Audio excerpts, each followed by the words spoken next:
नमस्कार would be principals and vice principals. Welcome back to the educator academy. आज हम UPSC principal vice principal recruitment master course के एक important section digital literacy शुरू करने वाले हैं। इसकी पहली वीडियो देखेंगे। तो इसमें हमारा मेन फोकस क्या होगा? Computer fundamentals.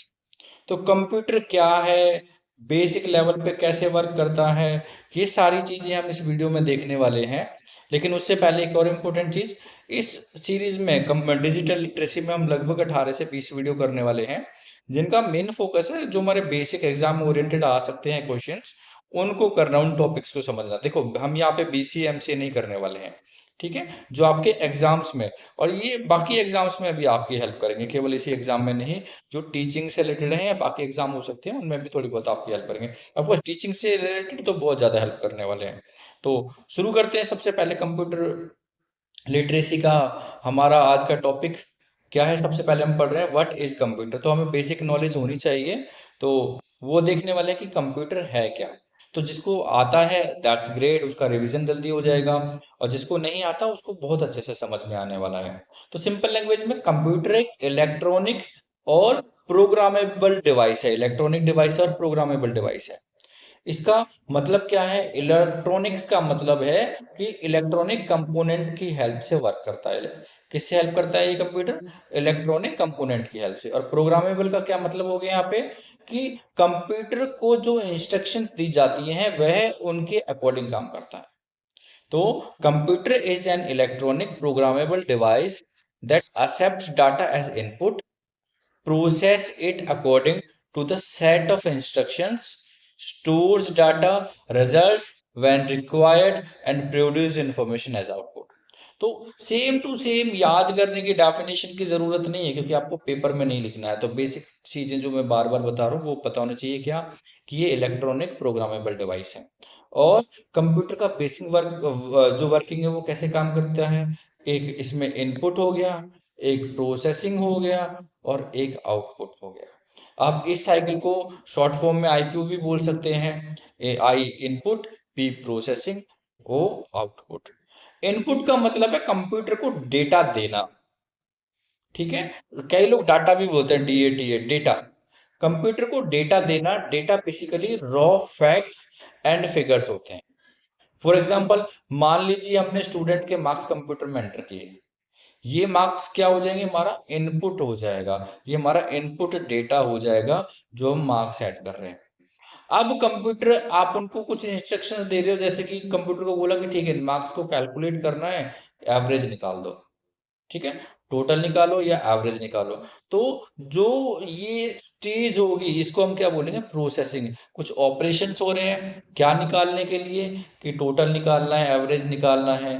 तो कुछ प्रोसेसिंग हो रही है। तो ठीक है, ऑपरेशन हो रहे हैं, उसको हम प्रोसेसिंग बोलेंगे। और ये हमारा आउटपुट क्या हो जाएगा? जो टोटल निकल के आया, जो एवरेज निकल के आई, वो हो जाएगा हमारे पास आउटपुट।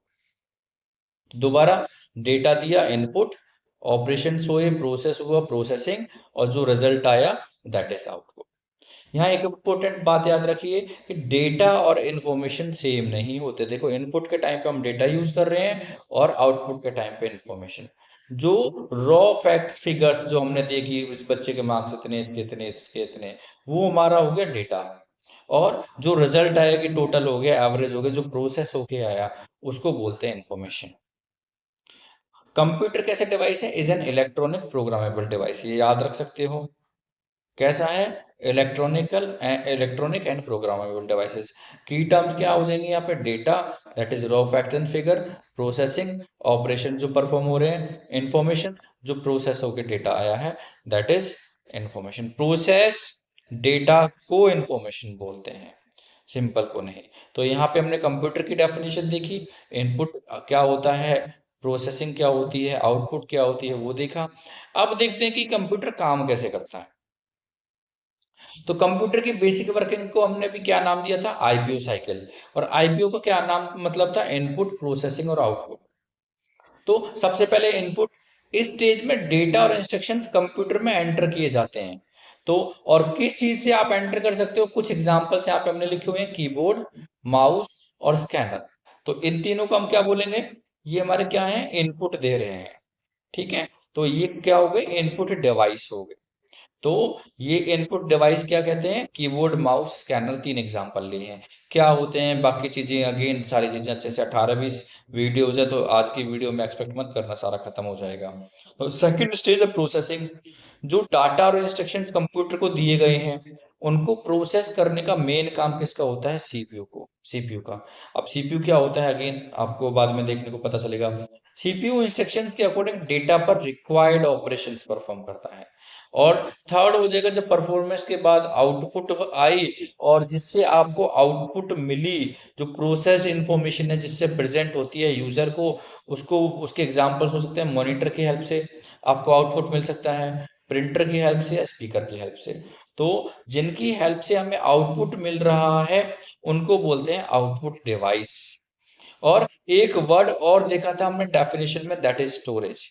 स्टोरेज क्या है, डेटा, इंस्ट्रक्शंस और रिजल्ट को फ्यूचर यूज के लिए सेव किया जाता है।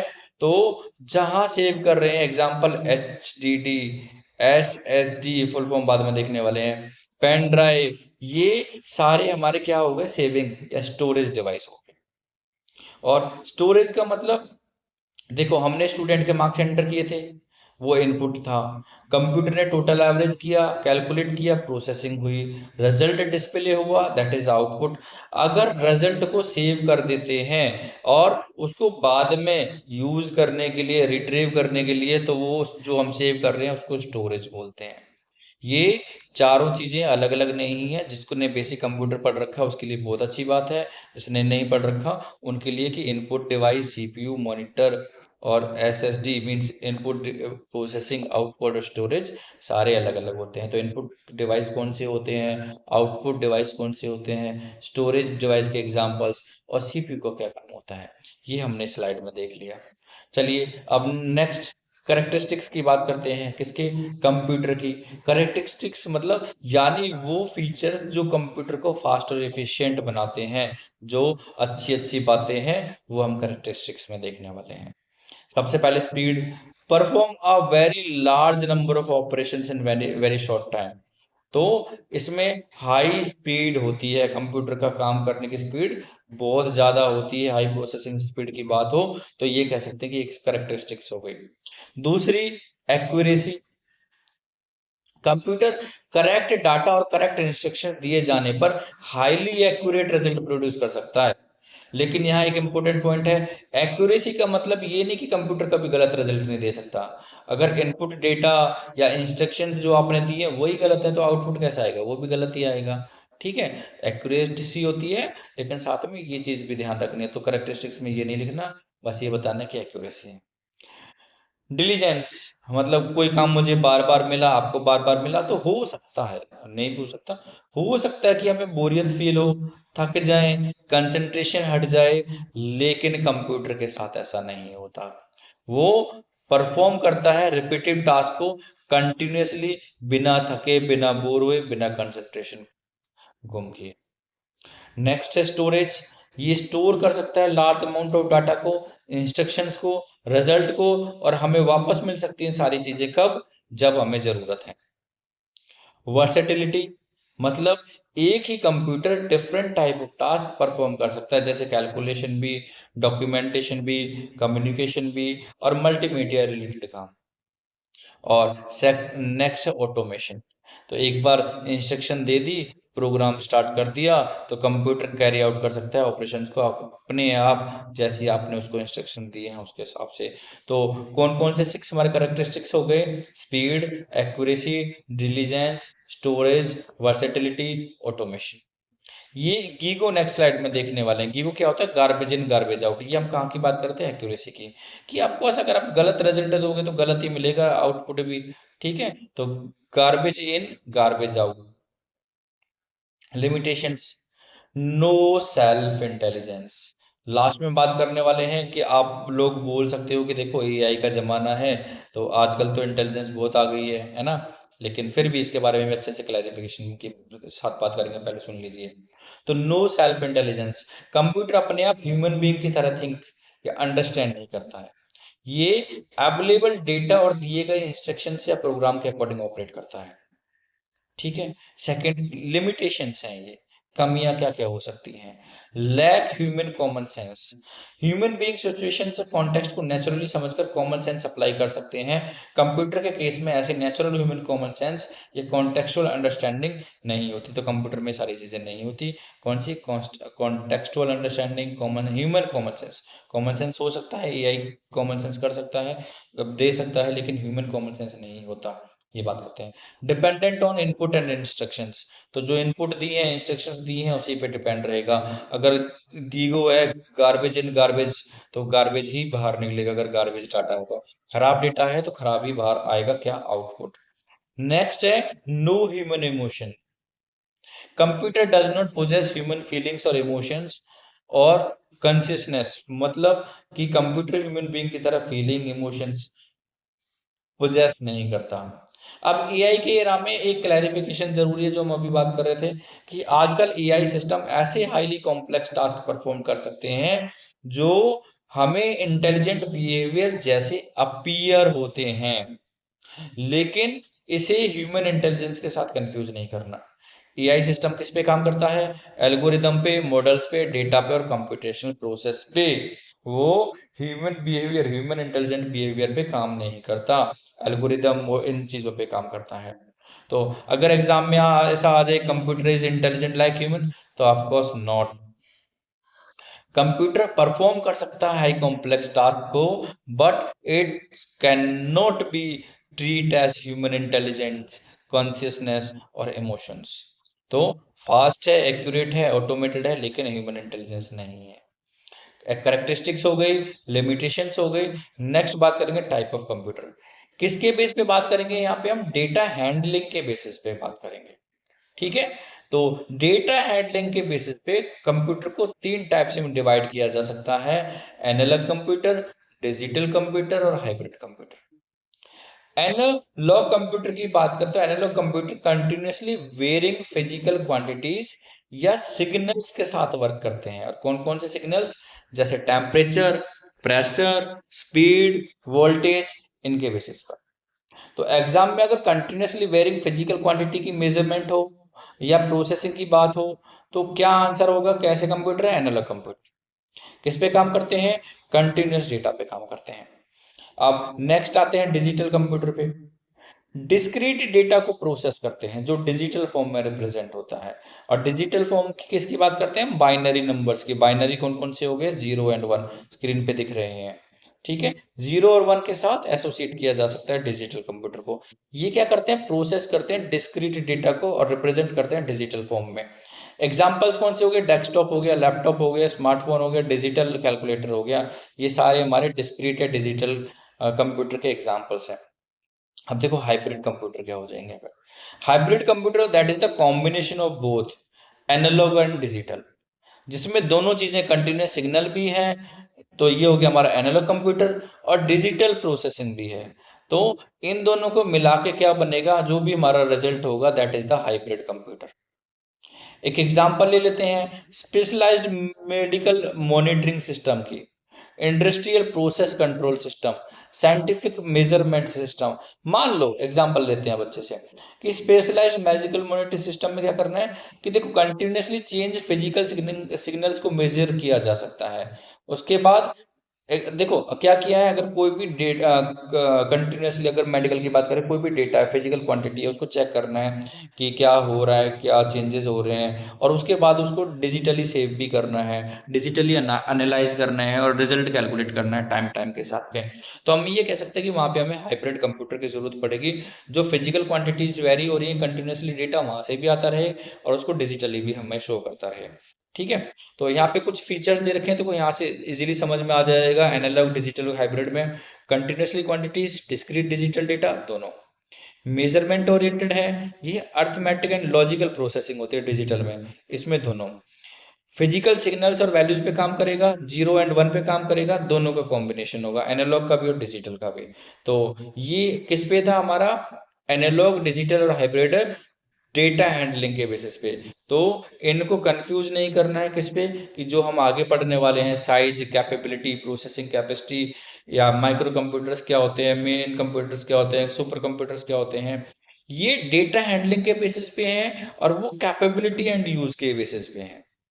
कौन? जो micro computer, work station, main frame और सुपर कंप्यूटर की बात करेंगे। ठीक है, दोनों का क्लासिफिकेशन अलग अलग बेसिस पे, तो उनके साथ कंफ्यूजन नहीं होना कि ये बड़े होते हैं छोटे होते हैं, ये चीजों पे कंफ्यूजन नहीं होना है। तो सबसे पहले माइक्रो कंप्यूटर्स क्या होते हैं? A computer built around a micro processor generally designed for individual use. मतलब माइक्रो प्रोसेसर बेस्ड कंप्यूटर्स होता है वो कॉमनली इंडिविजुअल पर्सनल यूज के लिए डिजाइन होता है। जैसे एग्जांपल्स आप स्क्रीन पे भी देख सकते हैं, डायग्राम्स भी बहुत अच्छे अच्छे बने हुए हैं, डेस्कटॉप का, लैपटॉप का, टैबलेट का, ये हमारे सारे किसके एग्जांपल्स हैं? माइक्रो कंप्यूटर्स के। तो माइक्रो कंप्यूटर को पर्सनल कंप्यूटर पीसी के साथ भी आप कह सकते हो कि ये होते हैं कि पीसी है, हाँ, PC is a common form of micro computer. ठीक है, किसके लिए? इंडिविजुअल के लिए, पर्सनल कंप्यूटिंग के लिए। तो अब वर्क स्टेशन में और माइक्रो कंप्यूटर में क्या फर्क है? ये हाई परफॉर्मेंस कंप्यूटर है जनरली डिजाइन फॉर ये भी सिंगल यूजर के लिए है, लेकिन कैसा है? हाई परफॉर्मेंस कंप्यूटर है। तो किसके लिए यूज हो सकता है? CAD, engineering, 3D graphics, scientific, technical work. अब सीएडी क्या चीज है इसके बारे में आप कमेंट बॉक्स में बता सकते हैं। ठीक है, दोनों सिंगल पर्सन के लिए हैं, लेकिन ये हाई परफॉर्मेंस के लिए है और ये इंडिविजुअल पर्सनल कैपेसिटी के लिए, पर्सनल कंप्यूटर आप ये बोल सकते हो, उनके लिए है। अब बात करेंगे मेन फ्रेम की और सुपर कंप्यूटर की, इन दोनों में क्या डिफरेंस है? देखो चार है टोटल, लेकिन माइक्रो कंप्यूटर को वर्क स्टेशन के साथ कंफ्यूज नहीं करना है और मेन फ्रेम को सुपर कंप्यूटर के साथ। मेन फ्रेम का काम क्या है?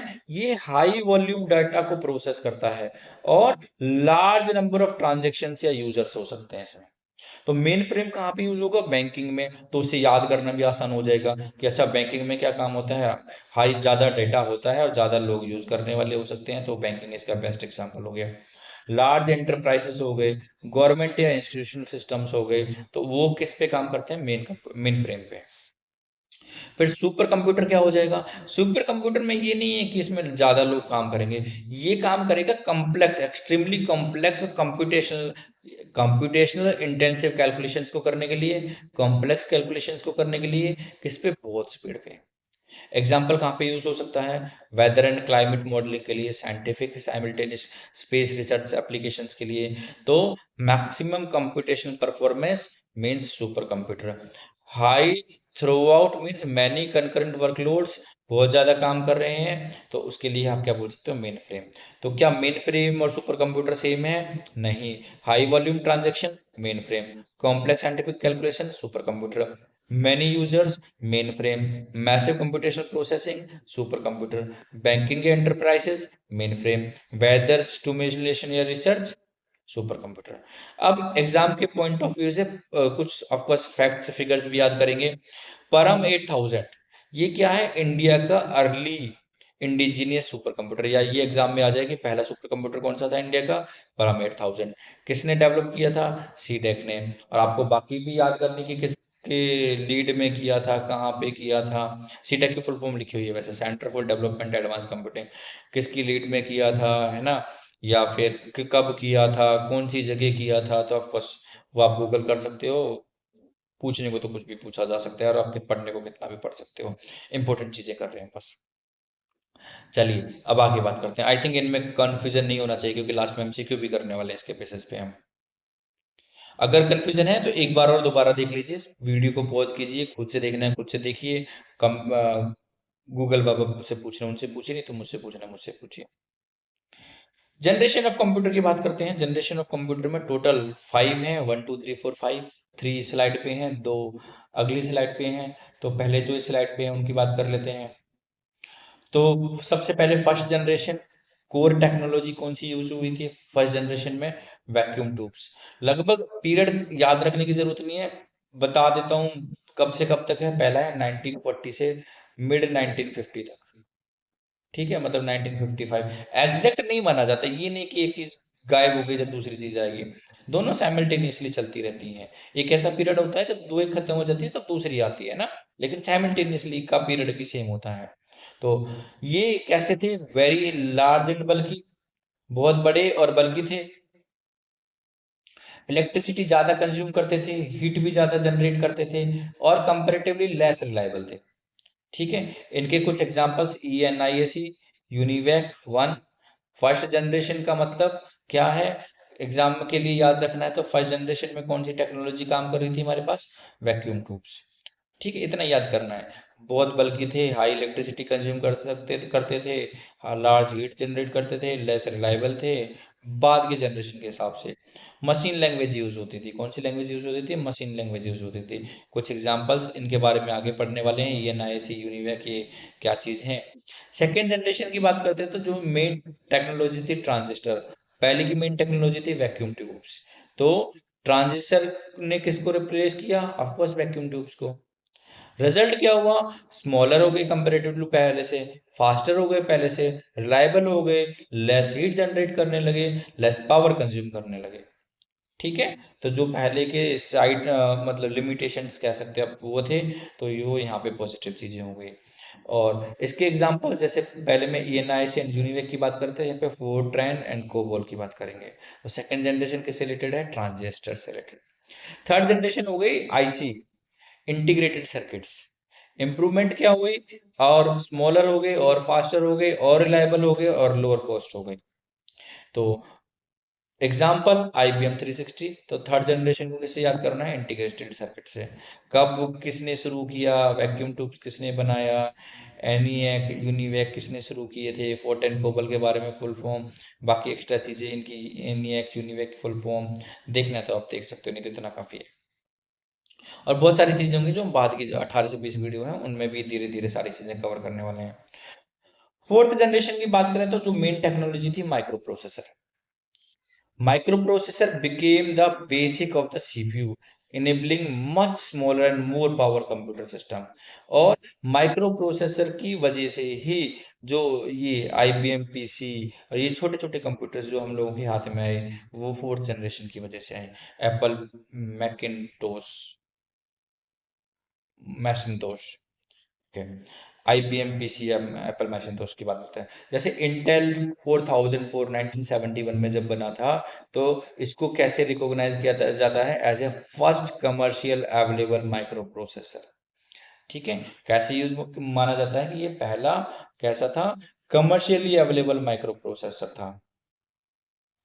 थर्ड जनरेशन हो गई। फोर्थ जनरेशन में हमने माइक्रो प्रोसेसर कर लिया। फर्स्ट में वैक्यूम ट्यूब्स के बारे में पढ़ा था, सेकंड में ट्रांजिस्टर के बारे में, थर्ड में आईसी के बारे में, फोर्थ में माइक्रो प्रोसेसर के बारे में। अब नेक्स्ट आता है एआई। तो एआई क्या है, क्या इसने बाकी चीजों को रिप्लेस कर दिया, तो fifth generation traditionally AI, artificial intelligence के साथ एसोसिएट होता है। इसका मतलब ये नहीं है कि माइक्रो प्रोसेसर को एआई ने रिप्लेस कर दिया। फोर्थ जनरेशन में माइक्रो प्रोसेसर मेन टेक्नोलॉजी थी, और फिफ्थ जनरेशन में मेन जो फोकस है वो हम ये बोल सकते हैं कि एआई पे है। फिफ्थ जनरेशन किसके साथ काम करते हैं, में मेन फोकस के की एरियाज या टेक्नोलॉजीज कौन सी है, एआई है, नेचुरल लैंग्वेज प्रोसेसिंग है, एक्सपर्ट सिस्टम्स हैं, रोबोटिक्स पे बात हो रही है, पैरेलल प्रोसेसिंग है। तो ये मेन फोकस है। तो देखो, जो हम बात कर रहे थे पहले माइक्रो प्रोसेसर, आईसी, ट्रांजिस्टर, वो आपके हार्डवेयर थे, but AI is not a hardware. ठीक है, ऑफ कोर्स हार्डवेयर डिफरेंट हो सकते हैं, लेकिन जो मेन फोकस एरिया है वो क्या है फिफ्थ जनरेशन के लिए, दैट इज एआई। तो याद करने के लिए सारी चीजें जिन पे नीचे, पहले generation vacuum tube, second transistor, third integrated circuit, fourth micro processor, five AI. तो इन चीजों को याद रखना है। ये आईसी और माइक्रो प्रोसेसर में कंफ्यूज नहीं होना है। IC third generation, micro processor fourth generation, AI fifth generation, ये दोनों चीजें अलग अलग हैं। ये क्विक रिकॉल ऑफ कोर्स ऐसे तो याद नहीं रख सकते आप, बस वैक्यूम पढ़ना ही पूरा पड़ेगा। एग्जाम फैक्ट्स याद कर लेते हैं, सबसे फेवरेट टॉपिक आपका है ना, कि पहला कौन था, किसने क्या किया। तो father of computer Charles Babbage. क्यों, क्योंकि इन्होंने डिजाइन किया था एनालिटिकल इंजन। तो इसकी वजह से इनको किस नाम से जाना जाता है, फादर ऑफ कंप्यूटर। तो याद रखने के लिए एक फैक्ट मिल गया, फादर ऑफ कंप्यूटर कौन है। ठीक है, अब ईएनआईएसी की full form, electronic numerical integrator and computer, ENIAC की full form, electronic numerical integrator and computer. UNIVAC की full form, universal automatic computer. सीडे की फुल फॉर्म, ये ऑलरेडी आप पहले देख चुके हो, centre for development of advance computing. अब कुछ चीजें साथ साथ में पहले पढ़ लेते हैं, फिर रिवाइज करेंगे, एग्जाम पॉइंट ऑफ व्यू की हैं जो। यूनिवैक क्या है, one of the earliest commercial produce computer in the US. US का अर्लीस्ट बोला जाए तो पहले ही बोलेंगे। फर्स्ट कमर्शियल प्रोड्यूस्ड कंप्यूटर था यूनिवैक, और फिर ईएनआईएसी क्या था, first general purpose electronic digital computer कौन था। देखो general purpose electronic digital computer पूछा जाए तो ईएनआईएसी है ना, इलेक्ट्रॉनिक डिजिटल कंप्यूटर वहीं से याद कर सकते हैं। या फिर जनरल पर्पस पूछा जाए, फर्स्ट जनरल पर्पस कौन सा था, ईएनआईएसी, और कमर्शियल पर्पस कौन सा था, यूनिवैक था। ठीक है। पहला माइक्रो प्रोसेसर इंटेल 4004 1971 में widely recognise the first commercial available micro processor. Again commercial पे याद रखना है ना। और it marked the beginning of the fourth generation, तो आपने पढ़ा भी था फोर्थ जनरेशन माइक्रो प्रोसेसर की बात की थी हमने, थर्ड में आईसी की बात की थी हमने। परम 8000 डेवलप किया था सी डेक ने, और ये अभी हमने थोड़ी देर पहले पढ़ा था, ये क्या है, इंडिया का पहला सुपर कंप्यूटर। तो बहुत सारे फैक्ट्स याद हो गए, वही सारी चीजें यहाँ पे लिखी हुई है। Father of computer Charles Babbage. First computer पूछा जाए, फर्स्ट मैकेनिकल कंप्यूटर पूछा जाए तो वो क्या था, चार्ल्स बेबेज डिफरेंस इंजन, है ना। ओके। और फर्स्ट जनरल पर कंप्यूटर पूछा जाए तो जो हमने बात की थी ना एक में, कि एनालिटिकल इंजन बनाया था, तो वही कह सकते हो। Different babies Charles engine commonly cited in the basic exams. First computer alone can be historical ambiguous, है ना। तो चार्ल्स बेबेज का डिफरेंस इंजन बता सकते हैं। फर्स्ट जनरल पर्पस कंप्यूटर पूछा जाए तो ईएनआईसी। फर्स्ट कमर्शियल कंप्यूटर पूछा जाए तो यूनिवैक। फर्स्ट कमर्शियल कंप्यूटर पूछा जाए इन यूएसए तो वो UNIVAC one, same UNIVAC one की बात की गई है। तो यूएसए हो या सिंपल हो तो भी यूनिवैक वन आएगा। First commercial available micro processor पूछा जाए तो इंटेल 4000। और केवल फर्स्ट कंप्यूटर पूछा जाए तो ध्यान रखना है किसकी बात कर रहे थे, फर्स्ट कंप्यूटर। ठीक है। तो किस चीज से रिलेटेड है, कुछ एग्जाम फैक्ट्स हो गए। इसके बाद आप एमसीक्यू जो आपने अभी तक पढ़ा है तो उसके बारे में आंसर देंगे। तो पहला क्या है, देखो इसमें विच स्टेटमेंट, केवल वन ठीक है, वन टू ठीक है, टू थ्री ठीक है, वन टू थ्री। तो आपके पास 30 सेकेंड्स हैं, या तो खुद वीडियो रोक के पढ़ लीजिए, या फिर मैं अब पढ़ने वाला हूँ फिर आप आंसर दे देना। ठीक है। चलिए जल्दी से सोचिए क्या, वीडियो पर पॉज कर लीजिए, देखिए क्या आंसर होगा जो हमने पढ़ा है उसी में से। ठीक है, स्टेटमेंट में पढ़ना शुरू कर देता हूँ। Analogue computers mainly continuously varying quantities के साथ वर्क करते हैं, पहले statement. Second statement, work station generally designed होते हैं किसके लिए, स्पेशलाइज्ड और हाई परफॉर्मेंस प्रोफेशनल वर्क के लिए।